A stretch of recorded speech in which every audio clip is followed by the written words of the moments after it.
pretty rare experience, and it's a really valuable thing to be able to get into a wine region and be able to talk to the people that are responsible for turning it into a wine region. So to be able to talk to that first generation, the people who actually made that decision to see green fields and turn it into vineyards, is really important.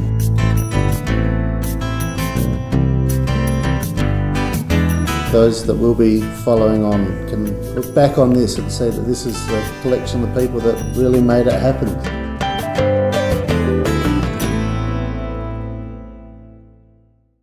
So Sandy Haig is the first Mad Bastard in the room, but what was the inspiration, Sandy? What was the thinking behind it? I set the Coonawarra vignerons up with communications in the early days, in the, I suppose, late 60s. And I met up with a chap called Jim Hazelgrove, who was working at Mildara at the time. He said, why don't we plant grapes in Mt Gambier? We've got a few acres there. And so we did. And then the bank manager said, well, this is serious. No sense of humour, the bugger. In 1982, we put the first Chardonnay and Pinot Noir in. And then a couple of years later, some more. And then another lot a year or two later. There was an acre or so first, then another 2 or 3 acres, and we've ended up with about 10 acres all told. It's been a long and arduous learning process.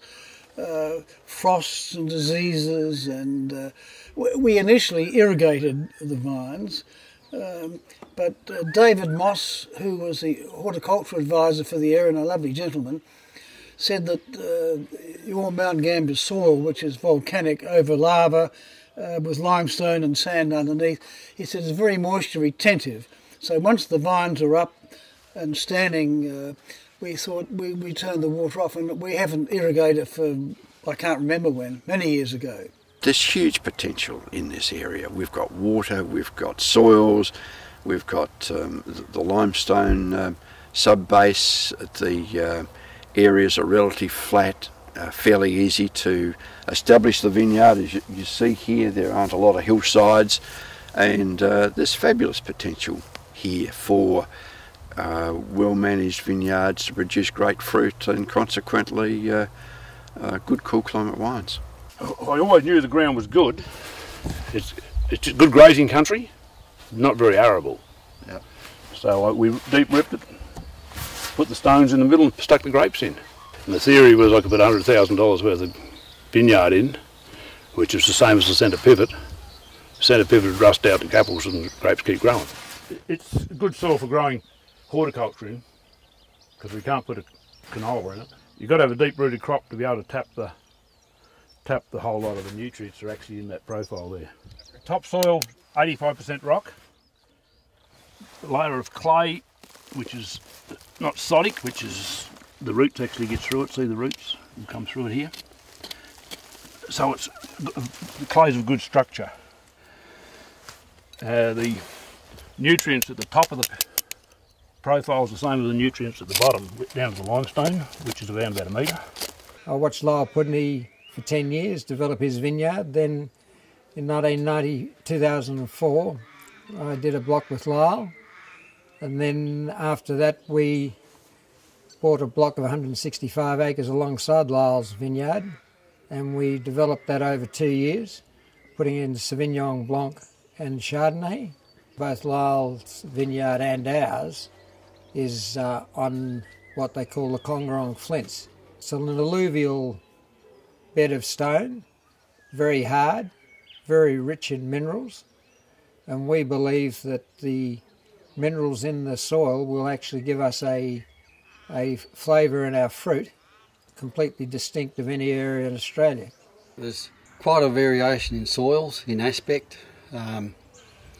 And we can take the extremes from the Congarong flints over there to the deeper volcanic soils around Mt Gambier, particularly on the side of the volcano area in the square mile and just south. And you can get out into the shallower soils on limestone as well, much akin to the terra rossas of Coonawarra. The proven varieties tend to be early maturing varieties, in particularly the sparkling Pinot Noir and Chardonnay, but also perhaps dry whites like Riesling. Riesling's done very well here. I think Cabernet looks promising here. We started growing Cab Sav grapes back in '98 because Alan's particularly keen on Cabernet Sauvignon. We were growing cattle, we had cattle and a couple of sheep, but we needed something else. It's making an Italian style wine, not a heavy Cabernet. It doesn't need anything into it to soften it down. It's just nice as it is. And it's not a big alcoholic content. This place also came with the added bonus of a couple of acres of Riesling grapes. There really aren't that much Riesling grown around here at all. So it's actually a delight to have one of those grapes and have it really as almost like because it's only a small vineyard, and use it a bit as an experimental vineyard for the region. Before we purchased the property, we dug test holes and we checked out the soil profile, and then we had people from Mildara Blast come and have a look, and they give it the tick. We purchased the property in '97, yep, and we planted the block of Pinot in '97. We did a lot of homework, and we worked out what would grow successfully down here, and we had to stick to the cooler climate grapes. We're kind of pinning our hopes on Pinot. Now, there's a lot of talk about Tassie and whatever in terms of climate change. If climate change kicks in with a degree of effect that is predicted, these cooler climate sites are going to be the last bastions on the mainland, unless you're up in the hills somewhere, of Pinot. Sauvignon Blanc as well, and Chardonnay I think will be the staples, and Riesling, there's certainly some good Riesling being grown around the place. So it'll be those traditional cooler varieties that take us somewhere. And I've had discussions with grape growers at Coonawarra who say, well, you can't grow grapes down there for any number of reasons, and they trot out a dozen reasons. And this is proof that you can. We've got Coonawarra wines based in Coonawarra, but for the last 5 or 6 years we've been getting grapes from Mt Gambier vineyards. For me as a wine owner or label owner, that the idea is to get the absolute very best grapes you can to make the very best wine you can. Coonawarra can do Cabernet and Shiraz better than, as good as, or better than anybody. But when you get to those cooler climate varieties, that's where Mt Gambier really excels. You can just see it in the temperature and the grapes that you do get down here. We get a lot of rainfall, and we get rainfall increasingly through, in a normal year, the kind of autumn ripening period, and that's a potential hazard. But on the other hand, in summer we get these cooling sea breezes. About 3 o'clock, if you're in the back hill, you can hear it coming through the forest, and you get this breeze rushes up and cools things down. So it has a moderating effect, and of course the temperature variation, which some people see as a disadvantage, is an effect of the sea. We don't have that extreme that you do with the more continental sites. We look at wines like Chablis, Burgundy, that is a very similar climate as temperature goes, and the soils that there are in this region, being a quite a large region, I think we've got the soils which can emulate anything that they're doing easily. Oh, look, the fruit out of Mt Gambier region last year, I don't think that you could find better anywhere. I think it was superb. It's just starting to hit its straps with the quality of fruit. I think if the potential can be realised of what we've got here, I think there's no reason why it can't get the recognition it deserves. We've been talking to some of the majors for periods of 10 or 15 years, and it's interesting at this stage that none of the majors have come and purchased land. They're ready to buy fruit from the areas and have done so and produced wines very, very successfully. Orlando were buying a bit of fruit off a number of growers here. A smaller number of growers, perhaps about 4 growers for instance.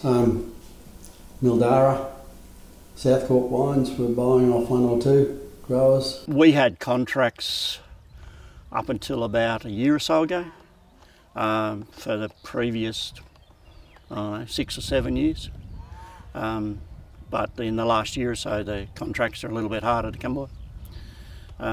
Having said that, we sell the fruit to the same company for the last, I don't know, 7 or 8 years. And if you can get corporates on side, well and good, but corporates look after corporates, that's their job, and in the long term they're not going to look after you. They'll serve their own interests. So that's why I think there's a more independent attitude and a more cynical attitude perhaps from a number of us down here about that relationship. If I had a dream of where we should be, it'd be known for Pinot and whites and sparklings, dominated by smaller family businesses rather than Treasury or Orlando or Hardy's, and that there is a processing facility on a main road with a cellar door that can really fly the flag. Certainly in promotion of the area we need more products made locally and perhaps made for us, and it won't be until we get a great number of products that will get that bulk of recognition that I guess we'll be seeking in the future, in the near future. We get out and about a fair bit, and if Mt Gambier as a wine region is to go anywhere, it's that promotion that has to happen. People, every week when we go to a market, people say, "Where are you?" And we say, "Oh, we're 15 k's southeast of Mt Gambier." "Oh, I didn't know that." And we've been putting out stuff and selling wine for years, and it's just it illustrates just what a constant challenge it is with a new region. We're going to be different. Not much use going down the same bloody sheep race. Coonawarra, is seen down here as the epitome, but Coonawarra's been going a long while, and it's only in the last 30 or 40 years that it's hit its straps in marketing terms, probably the last decade or so.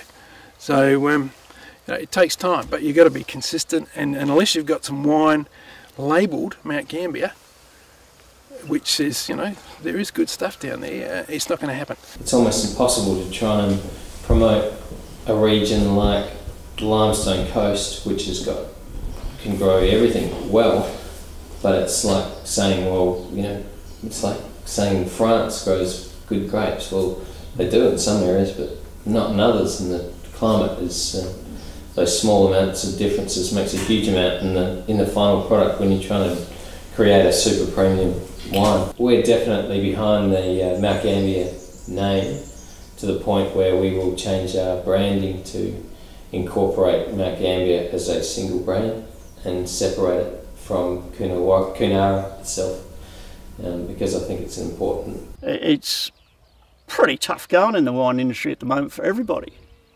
But I think if you've got quality sells, no matter what you're producing. I think the product is good. It's obviously been well received by sommeliers, restaurateurs, but most importantly the public. In terms of what Mt Gambier be remembered for, I think it'll always be niche, because we've never had that investment from corporations. It'll always be family-run businesses doing their own thing in combination with other enterprises, whether it's sheep, as we saw at Lyle's place, or whether it's cattle here and irrigating a bit of lucerne or whatever. It'll be boutique, I think, and our big challenge is going to be to get more labels out there.